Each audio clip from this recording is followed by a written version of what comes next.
Welcome back to Speedrun, the fast-talking video game podcast where we talk about pretty much anything we want that's gaming related. My name is Jamie.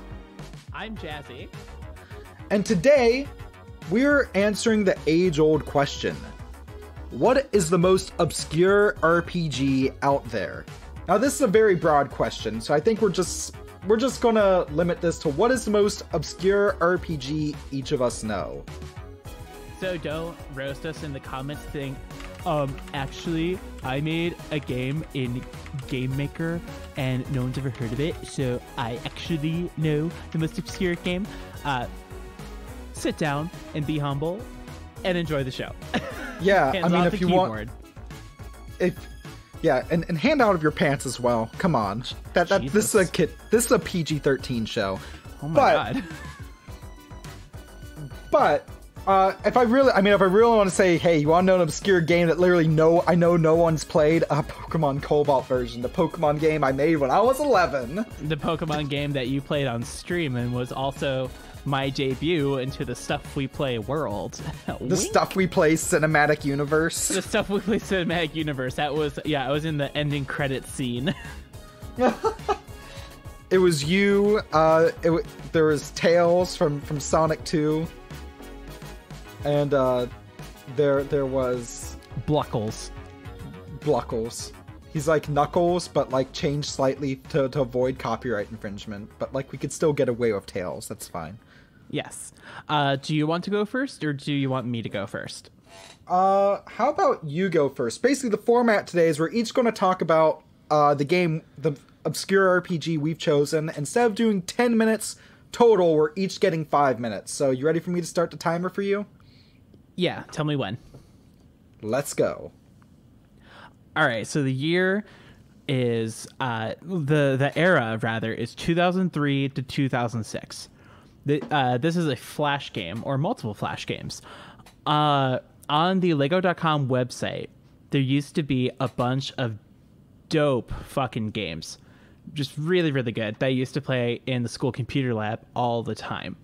And specifically, I think the best ones were the Bionicle games. More specifically were Matsunui Online Game and Matsunui Online Game 2, The Final Chronicle. The first of which being a point-and-click role-playing game where you go around and, like... It's basically like the plot of the first novels in the Bionicle universe. The second one being a more... like a third-person adventure point-and-click type game situation. Only in this one, it's more open world. I dare to say you could go around and like make money and then trade with people and then get items and that sort of thing. Although it's not an MMORPG, even though it's online, it's just hosted online and it's a single player experience. Super, super fun. And then the third one is Voya Nui Online Game, which is for one of the later generations of Bionicle that I'm largely unfamiliar with. But that one is an isometric RPG a la Ultima 8 or something. You run around on like a grid and do combat and that sort of thing. And everyone I've talked to outside of like very specific like Lego forums, of which there is like one called Recreators United, no one knows or talks about these games. Super fucking obscure. You can go to biomediaproject.com and you can play all of the old Flash games on there, providing you have Flash installed. And please do, because they are so super duper duper fun. My personal favorite is Matsunui Online Game 2. There is no shame if you need a walkthrough. It is very cryptic at times, and you'll also need a English to Matoran language like cipher, because they use almost exclusively that alphabet. Super fun. Please check it out. Jamie, any questions before my time is up? Yes, because you actually still have 2 minutes left.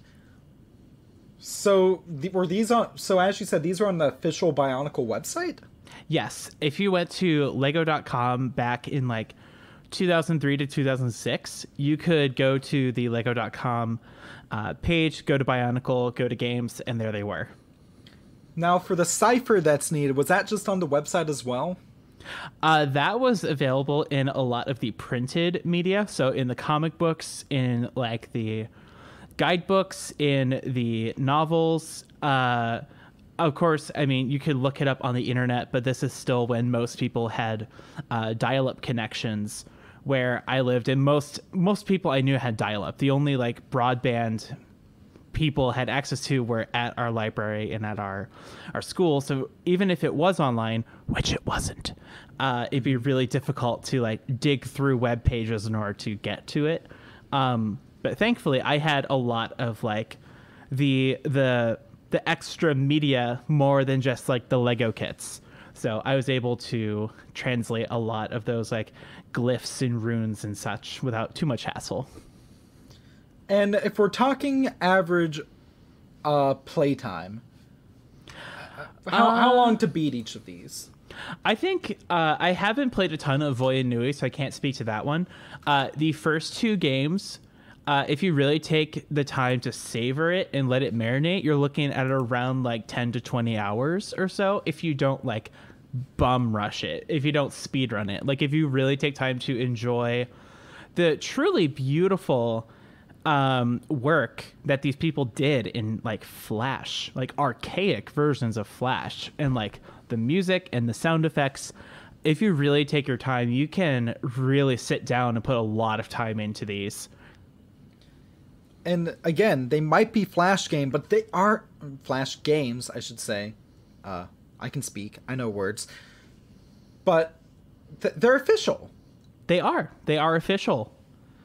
They bear the Lego branding and trademarks and everything. And you can tell they put money into whatever team they commissioned this from. They're really, really good. 10 out of 10 would recommend. And that brings it to your turn. Absolutely. You ready for me to start? I am ready.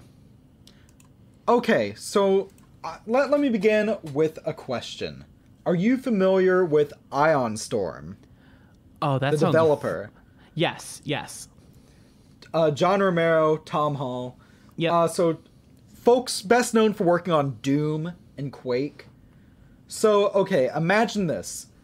A game set in a world very influenced by Blade Runner, with turn-based battles a la Dragon Quest, running on the original Quake engine.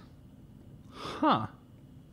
That's Anachronox. This was a game that was released for PCs back in 2001, and there's really nothing quite like it. You play as Slyboots, who's kind of this dingy, kind of has-been detective, and as you literally go on a journey... how do I put this in the best way possible without spoiling shit? Basically, you go on a journey across numerous planets. It deals with topics such as poverty, the life and death of the universe, and like different universes merging. It's crazy, it's cool, and it's just a bunch of ideas together that should not work. But it does. And development was led by Tom Hall, who, yeah, if I remember right, he didn't just work on Doom, but also like on Commander Keen. And I have no idea why this game didn't take off. Their next project did, because, you know, like, we're talking a cyberpunk-style game by the same team who would later make Deus Ex. Oh, yeah, no big deal. Just Deus Ex. Yeah, it's like, but it's like, well, okay, I think I might know why this didn't do too well, because, you know what, I'm looking at the Ion Storm Wikipedia page right now. You know what the game they released right before this was, apparently? What's that? Daikatana. Oh, no. Oh, no. But I promise, it's way better than Daikatana. I should surely hope so.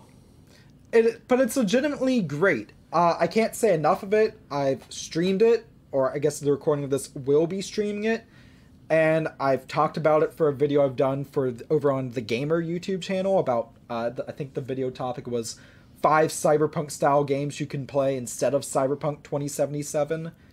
Because the developer is transphobic as hell? Well, not only that, but that was slightly off topic, but that video was fun to do because it was 5 games, but the total price for all 5 combined had to be about the same as one new AAA game. Mm-hmm. But no, the game's great. It's usually only like $5 on Steam. I got it on sale for $1.12. Nice.